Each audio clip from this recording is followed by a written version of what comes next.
is Locked On Jazz for the 18th of October. It's NBA week. We start, holy smokes. We'll start it with a really interesting quote from Quin Snyder, talk about Mike Conley and Jarod Butler and how their seasons are intertwined. And the 1 year the Jazz decided to lose, they did it for the worst draft class maybe in the history of the NBA. It's all coming up on today's edition of Locked On Jazz. Pow.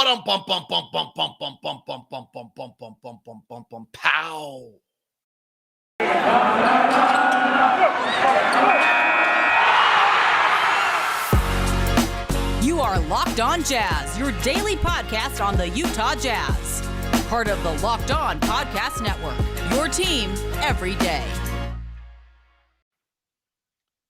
Hello, I'm David Locke, radio voice of the Utah Jazz, Jazz NBA insider. This is Locked On Jazz, your daily podcast on the Utah Jazz, giving you insight, expertise, geeky numbers, hopefully making it way better to be a Jazz fan for you each and every day. Thank you very much for making Locked On Jazz your first listen every day. We are free and available on all platforms for you. Special hello to Bryce and Ray. Is that right? I still haven't figured out if I'm pronouncing that right. Ray and Joshua are the first to say hi. I don't know if you can see it on YouTube today. I'm supposed to have a fun little new black and white background that is there for you. It is NBA week. Tomorrow night, we get to sit in front of the television and watch Lakers, Warriors, and Nets, Bucks. And the NBA is upon us. And then the Jazz open with the Thunder and the Kings. And then the big TNT game against the Denver Nuggets. It's going to be great. We're underway in a wild NBA season. Here's the plan for the week. Tomorrow, I'm really going to delve into kind of an NBA preview, where we are, revisit some stuff. A bunch of you are probably revisiting the show this week after taking the year off. We're okay with that. The rest of us are smarter and better for doing this show every day. I smile at you as I say that. But we welcome you back and glad to have you. The chat room is always open on our live broadcast on YouTube. We try to do this live each morning for you for some interaction and get your questions. Let's get to the show. I want to try something today. This is kind of the fun part about doing things. You get to be a part of the show. So I want to share a screen with you this morning. Let's see if this works. This should be shared. You should hopefully have Quin Snyder. Here I thought was a really interesting quote by Quin Snyder. I asked him why the veterans have bought in as much as they have. And I quickly don't think you're getting it, so let me try one other thing to let you get it and see if I can make a little change, and then I think you might get it. And that comes, I think there's a level of trust that they have in some of the things that we've emphasized even more this year. And, we try to discuss it rationally too. Just so I think it's important for all of us, myself, the staff, and the players in particular, to understand why it is we're doing what we're doing. Why do we want to play this way? Why are we going to run this play or defend this way? So that they can see how those things connect to success.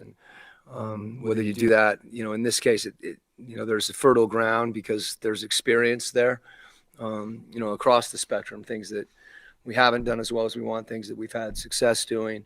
But every year is a little bit different. So you don't want to go into the same, the next season with the same plan. Everything that doesn't, you modify it and hopefully try not to lose things that you like. But that's the process, I think, of the regular season too, as you go through that. But it speaks to our guys, I think intelligence as players and human beings. And it speaks to the fact that I think they want, their desire to be successful. It's such a basic concept what Quin says here, but I actually want to go back to the very beginning again and play the first part of this again, because this really is, when you look at what Quin's talking about here, this is the essence of everything he's doing with coaching. This is actually how you run a business. This is how every teacher should teach a class. This is how all of us should go through things. And he says it so clearly and so interestingly to me, and it is why these guys buy in, because frankly, Quin has such a level of confidence with his coaching staff and himself in what they're doing that he's willing to tell them the why. He's willing to say to them, this is why we're doing this. This is why we run this place. I've seen it numerous times. Talking to Rudy, hey, Rudy, if you pivot this way and turn inward instead, the defender can't do this. And then you do it that way instead of just, Rudy, turn this way. Why are we running early for threes? Why do we need to contain the ball more? Why? Here, we'll revisit it one more time and then continue. I just thought this was a really telling quote. Well, I think it speaks to kind of know thyself. And that comes, I think there's a level of trust that they have in some of the things that we've emphasized even more this year. And, we try to discuss it rationally too, just so I think it's important for all of us, myself, the staff, and the players in particular, to understand why it is we're doing what we're doing. Why do we want to play this way? Why are we going to run this play or defend this way, so that they can see how those things connect to success. Just such a straightforward, not earth-shattering in any way, but really interesting insight to me on how Quin Snyder coaches this team and what he does. And, the key words there are trust, rationally, understanding, and why, and how they're connected to success. And if you were to ask me the number one thing about this preseason that I've seen from this team is the buy-in. Even at practice on Saturday when I went, Mike Conley's just busting his butt. Jordan Clarkson's just busting his butt. Those two to me step out a little bit above everyone else right now. And that's not a slight on Joe or Donovan. Joe's been kind of in and out of the on of it, or Rudy, who there's just so much veteran leadership. Bojan has been fabulous. I don't know that he missed on Saturday. I think, and to me, it does stem back to well, why is Quin Snyder, when we have the GM survey out there, thought of as the best coach in the league? Well, what's I think most interesting about Quin is he gets ranked as the number one most creative offense and the third most creative defense, and he certainly is. I mean, it's not outlandish to talk about him as John Nash, the beautiful mind, and the way he thinks about these things. If you walk into his office and the whiteboards are written up and all that kind of stuff.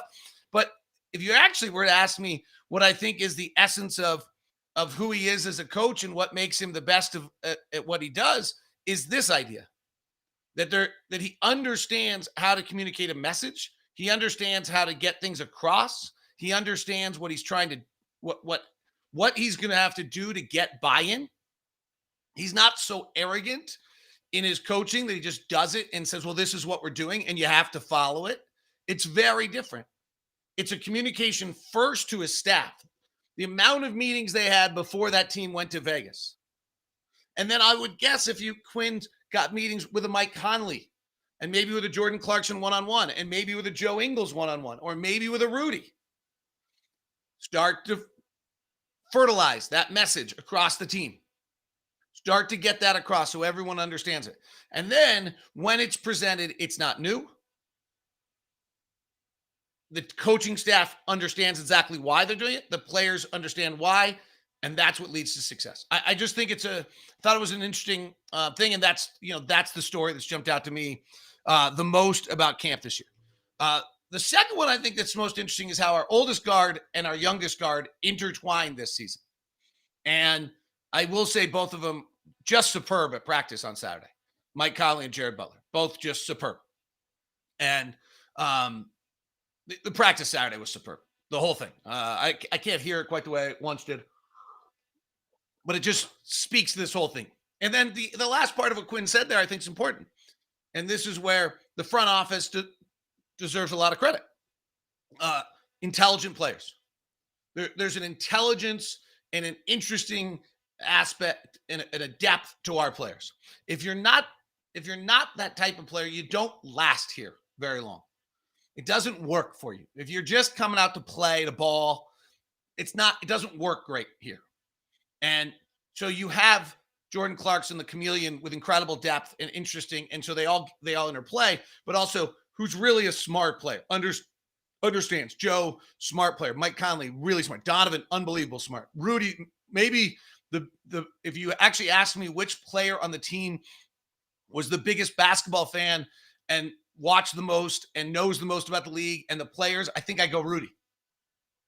So that to me has got a really interesting aspect to who these guys are and how they play and what they are. All right, Mike Conley, Jarod Butler, the intertwined season of the two of them. We'll continue the conversation. Thanks very much for making Locked On Jazz our first listen every day. If you are watching on YouTube, there's a little subscription button right down over here. I think that, over here. Push on that, subscribe. Also turn on your notifications so you're told whenever we go live. We can keep growing this live audience bigger and bigger. Ron and I will be doing postcast this year. As of right now, I think it's here. We might move it. We'll see. Ron and I are hoping to do on the floor before games this year. We haven't quite figured out where we're doing that, whether it's going to be a Periscope or an Instagram Live or where we're doing that. So just wanted to throw those out to you. We will be doing that. I'm going to try to, for those youngsters out there, I'm going to try to increase my snap game. But it seems vital after reading enough stories about how Instagram and Facebook are trying to poison us. And the reason they're doing it is because Snap and TikTok's killing them. Probably need to, as the old guys, start doing some Snap to relate to the younger audience and bring them content. And I don't know how to TikTok, nor do you ever want to see me. And I don't even know what that means, to see me TikTok. All right, let's get back to it. Thanks very much for making Locked On Jazz your first listen of the day. Today's show is brought to you by my good friends at Murdoch Chevy, located in Woods Cross and in Logan. There's great deals going on right now at Murdoch Chevy, as well as the Murdochs have made this incredible commitment to you, the Utahn, or for that matter, if you're out of state, you might want to consider not increasing MSRP despite the chip shortage and the car shortage right now. They're not going to take advantage of you on that. So you get the price as the car, not being gouged extra. They're simply not going to do that.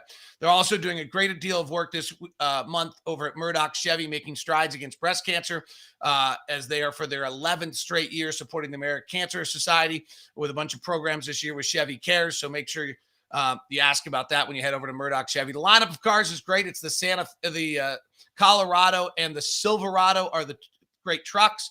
You can get fun with the Camaro and the Corvette, or the electric car, the Bolt, is getting great reviews as well. It's all over at Murdoch Chevy, located in Woods Cross, as well as in Logan. Do you have one device streaming this, another device doing that? Then you go across, you pick up the password of your buddy and do that. Well, it's time to get rid of all that. You can get your Jazz games and stream them all on DirecTV Stream. Brings live television, on-demand favorites together like never before, so you can watch your favorite sports, movies, and shows all in one place. There's no more juggling remotes. No need to buy another device ever again. And the best part, there's no annual contract. So get rid of the clutter, add the confusion, and get your TV together with DirecTV Stream. You can learn more at directtv.com. That's directtv.com. Compatible device required. Content varies by package. It's all in one place now. It's DirecTV Stream, and Jazz games are available through AT&T Sportsnet on DirecTV. All right, by the way, chat room is open. Dalen says he is excited to get the on the floor back. Thank you. Actually, Ron Boone is the one who is all up for that. Somebody just asked what my snap is. Well, I guess if I'm going to try to increase my snap game for all of you with some interesting snaps, I should know what my snap login is. I don't have any idea. Yeah, I'm not good at this yet. D-Lock 9, not 09. D-Lock 9, just D-Lock 9. All right. Let's see. Where was I? Mike Conley. So first of all, I think Mike Conley's been great. Very subtly to me, Mike Conley. And I talked about this early in the year. I talked to Mike a little bit about it. He actually wasn't as much saying that he felt that different. I think there is something different from Mike in that he has bought into the team in a different way. Just simply, not that he would ever not be bought in, but just simply in the sense that he chose to be here this year. We traded for him. He figured it out. And then this year he really had the opportunity to go somewhere else, and he decided to stay. And to me, that's a pretty big statement. He seems a little bit more vocal, a little bit more active. He also seems just completely in tuned to what he's doing, what his offense is. He and Rudy have been magic together as they were last year. He understands he's going to play with Rudy. They're going to match that. And if you kind of looked at his preseason, I know he only played 3 games, but very subtly in 49 minutes, he scored 33 points, which is think about that for a second. If he played a 40 minutes, about a 20-point game. He went 8 of 14 from 3. He went 3 of 4 from the free throw line, which is no big deal. And he went 11 of 23 overall. He just was in, again, there aren't scouting reports. It's not quite the same thing. He just looked completely in control to me. In fact, I thought if anyone, he might have had the best offseason or preseason. And then, I go back to some of the conversations we had with him when the season started, and he's talking about the fact that he changed a bunch of the things he's worked on. He went into yoga. He's added different aspects to who he is. He's got a little bit of a different workout now. He's got a little bit of a different health issue he's doing now. So I thought, maybe here's a guy who at this point in his career, surprisingly, is like hitting another stride. There is an evolution that an older player goes to, which is when they suddenly learn how to play old. Some players can learn how to do it, some can't. To me, Mike Conley's aging year was the year in Memphis, and then maybe the year he struggled here, where if you look at the numbers that always say to me a player is kind of on their that they're beginning to age, is shots at the rim. So Mike used to shoot about 25% of his shots at the rim. His last year in Memphis, it went to 19. It then went to 13 with us. And last year it went to 11%. And so he's also moved from taking about 38% of his shots as threes to 52% of his shots as threes. So now Mike's learned a little bit like, okay, if I got Rudy setting a pick, they go under, I'm launching the three every time. If I'm driving, I'm probably not getting to the rim anymore. I'm 30 whatever years old. I'm not getting the rim with any success. His rim shooting has slipped from 61 down to 56%. Like he's had to evolve. His floater's going to be about as good as a rim shot at 48%. His long two is at 44%, which was one of his better years ever last year. I think he's evolved into understanding how to play as an older player. So that's the first thing. Jarod Butler, from all interesting signs, might be just getting better every day. Just understanding it, learning it, getting better every day.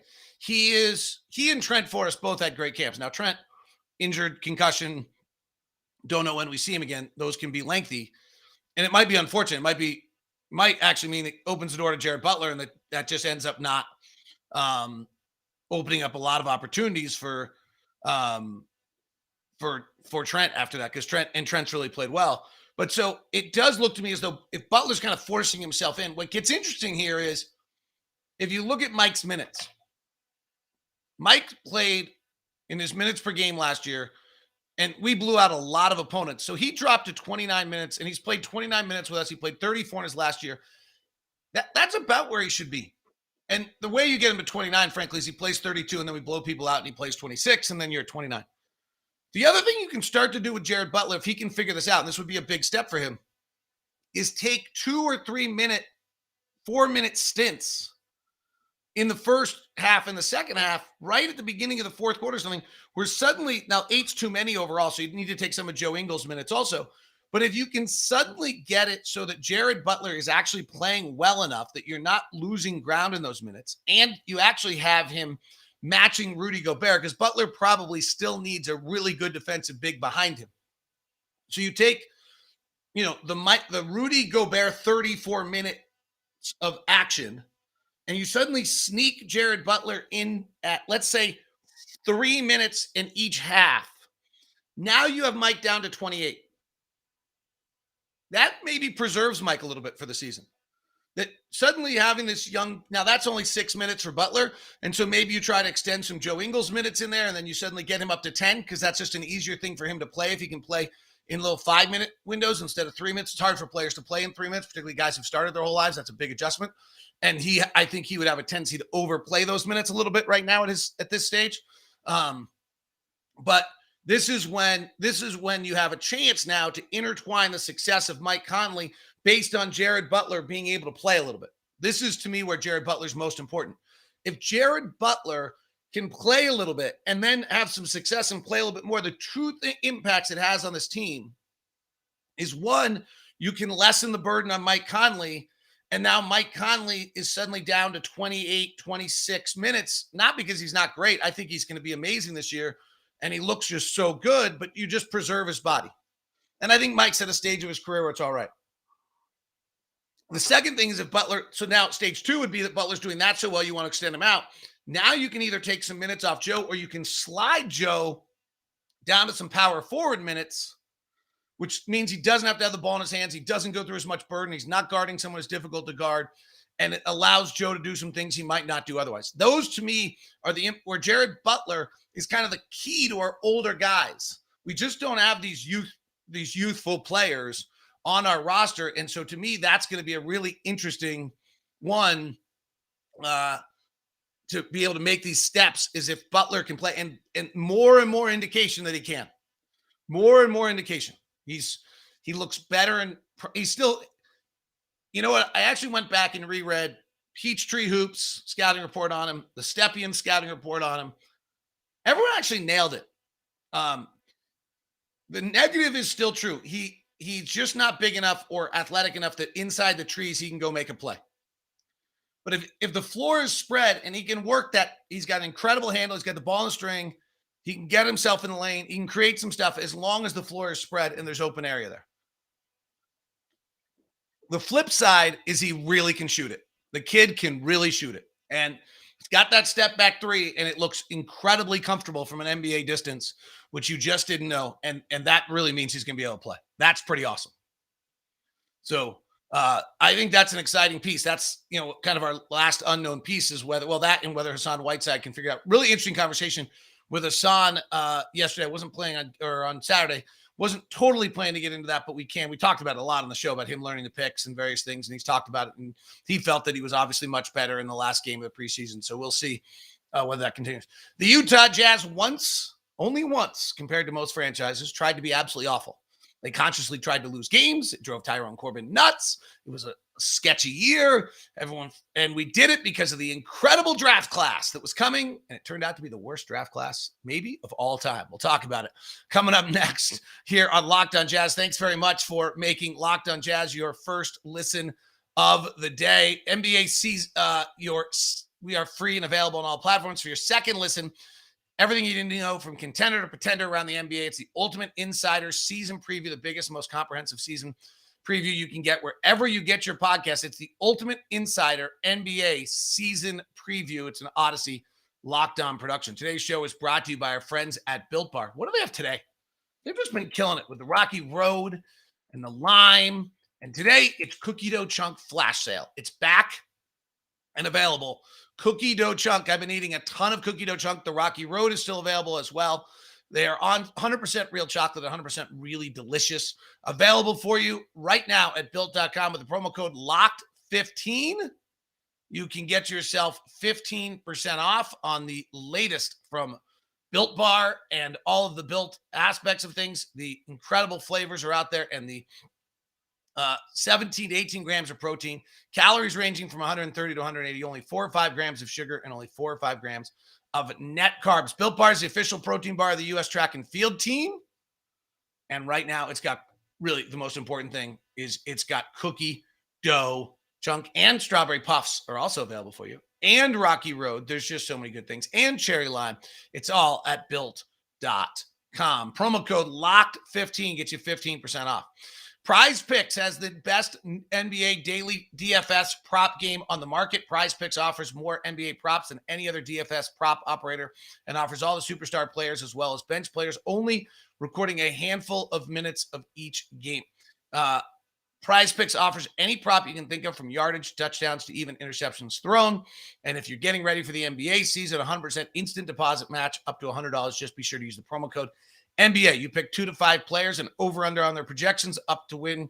You can win up to 10% on any entry. It's just you versus the projected numbers. Prize Picks allows mixed sports entries. Use the award-winning app on both the App Store and Google Play. Entries can be made in 60 seconds or less. It's that easy. It's all at Prize Picks. So, T-Man asks, what are the odds of the Jazz having the best record on Bet Online? I don't know. I know that our over-under win total at betonline.ag is behind the Lakers. I don't know if the Lakers have shifted. Boy, it's interesting, right? Both the Lakers and Nets, the two kind of dominant teams, have had brutal preseasons. with the Kyrie mess. Harden actually does not look good. David Thorpe wrote a big thing about it. Like Harden's free throw rate is 3.1 free throws per 36 minutes right now in the preseason. Hard to know whether that really translates or not, but it does. It was 14.2 2 years ago. It's now 3.1. Hard to say that doesn't mean anything. So to me, that says a little, at least, of what you're looking at. Brooklyn, by the way. So to that question, Brooklyn's at 55.5. The Lakers are at 52.5. And the Jazz are now at 53.5. So it actually has switched. The betonline.ag line has switched, and the Jazz are now favored to be the number 1 seed at the end of the season. Phoenix, who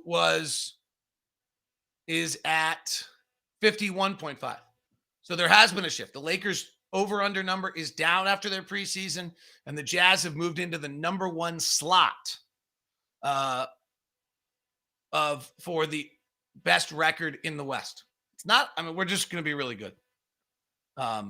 That's the simplest thing on this. We're really good. And it's going to be an interesting season to see if we learn those various things that Quin Snyder was talking about, where we try to get a little bit, better at containing the ball, better at playing 1 through 5 switching, and be better and ready for it in the postseason. So as Jazz fans, we've only dealt once in our entire lives with a year in which we basically tanked, which is really an incredible concept. And it was for the 2014 draft that was supposed to be just an amazing, amazing draft. And it has turned out to be one of the most grandiose busts of all time. Dante Exum was released yesterday. He ends up playing 245 NBA games. I don't know that he gets another job. He's a 31% three-point shooter. He never learned how to shoot. He averaged 6 points and 2 rebounds in his career and 2 assists. We kept trying and trying and trying. Jordan Clarkson for Dante Exum is turning out to be one of the great trades of all time. If you look at this draft, Andrew Wiggins was the number 1 pick. Here's the craziest thing, is in some ways these draft picks make sense. Andrew Wiggins was the number 1 pick. He, at this point, has played the most minutes of any player in this draft class. When you find out who's played the number 2, you're going to be stunned. Jabari Parker was the number 2 pick in the draft. I ought to be honest. If you guys have been with me the whole time, when I watched him, I talked about how I thought Rodney Hood was a better player than he was when I watched him in college. I did not see the excitement on him. He turns out to have a bunch of ACL injuries, ends up not parlaying. The game changes. What's interesting about this is none of these guys could shoot. Of the top 10 picks of this draft, Wiggins is a 34% three-point shooter. Parker, 32. Joel Embiid's different. Aaron Gordon, 32. Dante, 31. Marcus Smart, 32. Julius Randle, 34. Nick Stauskas, who couldn't really make the league, 35. Noah Vonleh, total bust, 31. Elfrid Payton, 29%. The top 10 picks of the draft: Wiggins, Parker, Embiid, Aaron Gordon, Dante Exum, Marcus Smart, Julius Randle, Nick Stauskas, Noah Vonleh, and Elfrid Payton. We just had not crossed over to realizing how important shooting was yet. The next 10 picks of the draft: Doug McDermott, nice career, can shoot it at 41%. I know a Jazz scout at the time thought Doug McDermott should be the number 1 pick of that draft. It sounded absurd. It might actually have been right. Dario Saric was the 12th pick at 36%. Zach LaVine probably should have been the number 1 pick of the draft at 39%. Then TJ Warren. Adrian Payne, 15th, can't shoot, doesn't make the league. Yusuf Nurkic, James Young at 17, doesn't make the league. Tyler Ennis, 18, doesn't make the league. This is incredible. Basically, Wiggins is the number 1 pick. He's been average to less than average. Jabari Parker has been poor and, frankly, got a 7-year career because he was number 2 pick of the draft. Joel Embiid's been good. Aaron Gordon has been our average for a 4th pick. Dante got a 6-year career because he was the 5th pick. Marcus Smart does his thing. Julius Randle last year busted out. Nick Stauskas got a 5-year career because he was the 8th pick. Noah Vonleh got a 7-year career because he was the 9th pick. Elfrid Payton is still in the league because he was a 10th pick. It's crazy. Then Doug McDermott, solid career. Dario Saric, solid career. Zach LaVine, solid career. TJ Warren, solid career. Adrian Payne, 100 games out of the league. Yusuf Nurkic, 16th. James Young, 7th, 95 games out of the league. Tyler Ennis, 180 games out of the league. Gary Harris, 19th pick, pretty good. Bruno Caboclo, out of the league, 105 games. Mitch McGarry, out of the league. Jordan Adams, out of the league. Rodney Hood, decent career. Shabazz Napier, barely hanging on. Clint Capella, good career at 25. PJ Harrison, out of the league. Bogdan Bogdanovic, pretty darn good career. CJ Wilcox, out of the league after 3 years. Josh Hustis, out of the league. Kyle Anderson, 30th pick of the draft, was pretty good. What a miss. Talk about this draft class should go down as the transition draft. Here are the players in this draft. If you redraft this draft, the number 1 pick is Nikola Jokic. The 41st pick of the draft becomes the number 1 pick.